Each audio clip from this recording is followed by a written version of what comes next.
Good morning. I am ready to read God's Word. Got my mom cup here. It's an extra large mug. And we're going to start in chapter 37 of Genesis, verse 1. Jacob lived in the land where his father had stayed, the land of Canaan. This is the account of Jacob. Joseph, a young man of 17, was tending the flocks with his brothers, the sons of Bilhah and the sons of Zilpah, his father's wives. And he brought their father a bad report about them. Now Israel loved Joseph more than any of his other sons, because he had been born to him in his old age. And he made a richly ornamented robe for him. When his brothers saw that their father loved him more than any of them, they hated him and could not speak a kind word to him.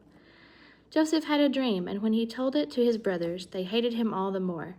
He said to them, "Listen to this dream I had. We were binding sheaves of grain out in the field, when suddenly my sheaf rose and stood upright, while your sheaves gathered around mine and bowed down to it." His brothers said to him, "Do you intend to reign over us? Will you actually rule us?" And they hated him all the more because of his dream and what he had said. Then he had another dream, and he told it to his brothers. "Listen," he said, "I had another dream, and this time the sun and moon and 11 stars were bowing down to me."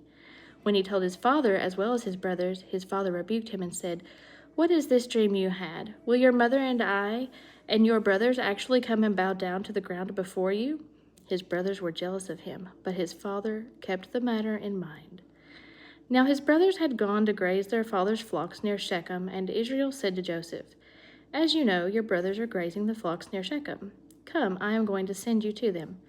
"Very well," he replied. So he said to him, "Go and see if all is well with your brothers and with the flocks, and bring word back to me." Then he sent him off from the valley of Hebron. When Joseph arrived at Shechem, a man found him wandering in the fields and asked him, "What are you looking for?" He replied, "I'm looking for my brothers. Can you tell me where they are grazing their flocks?" "They have moved on from here," the man answered. "I heard them say, 'Let's go to Dothan.'" So Joseph went after his brothers and found them near Dothan. But they saw him in the distance, and before he reached them, they plotted to kill him.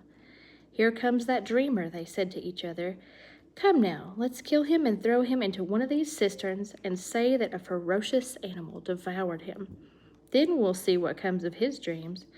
When Reuben heard this, he tried to rescue him from their hands. "Let's not take his life," he said.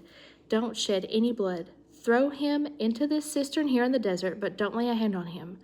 Reuben said this to rescue him from them and take him back to his father. Have a great day.